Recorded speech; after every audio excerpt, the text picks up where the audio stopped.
এই রাজাকারের বংশধররা কোনো অবস্থায় জয়ী হবে না।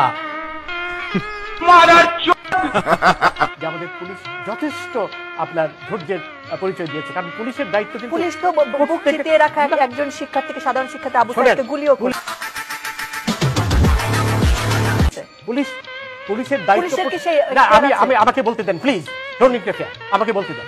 পুলিশের দায়িত্ব হচ্ছে প্রত্যেকের জানমাল রক্ষা করা। আমি যে আজকে এত ঘুরে এলাম, এটা তো পুলিশের দায়িত্ব ছিল এদের বহন করা। সেই অর্থে পুলিশ অনেক ধৈর্যের আপনার পরিচয় দিয়েছে। পুলিশ কি আবু সাইদের জীবনের জান রক্ষা করেছে?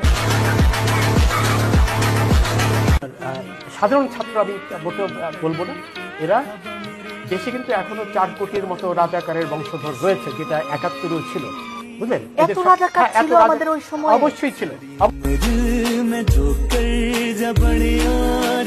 আপনি কি আবু সাইদের মৃত্যুর ঘটনা দেখেছেন? আমি পুরোটাই দেখেছি। পুরো ভিডিও দেখেছেন? তারা যেভাবে আবু সাইদের হাতে কোনো মরণ আমাকে বলতে দেন আগে, আপনি ডোন্ট লিড ওই আনসারের মতো আমেরিকান এখানে বসে থাকেন। আমি পুরো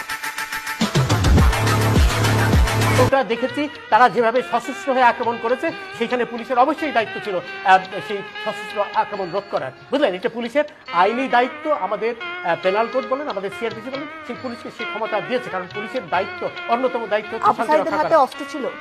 অবশ্যই ছিল। আমি কি অন্ধ মানুষ? তার হাতে লাঠি সোটা ছিল, আমি নিজে দেখেছি। লাঠি দিয়ে সে মেরে আপনি শোনেন, আপনি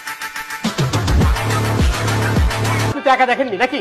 আরো অনেকেই দেখেছে। সেটাই বলছি, বলেন আমিও দেখেছি, আমি দেখেছি। আপনার কথা শুনে মনে হচ্ছে না।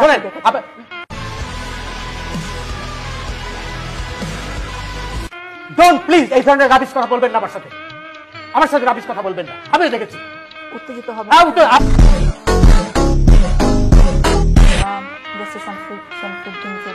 আমার নামটা ভালো করে উচ্চারণ করতে পারেন না নাকি? ডুবেছি আমি তোমার চোখের অনন্ত মায়া। এটি থেকে বোঝা যাচ্ছে যে আপনি আমার প্রতি আক্রোশ নিয়ে এখানে বসেছেন। আমি যেটা বলেছি, ओह यार यार ये कितनी औसम है।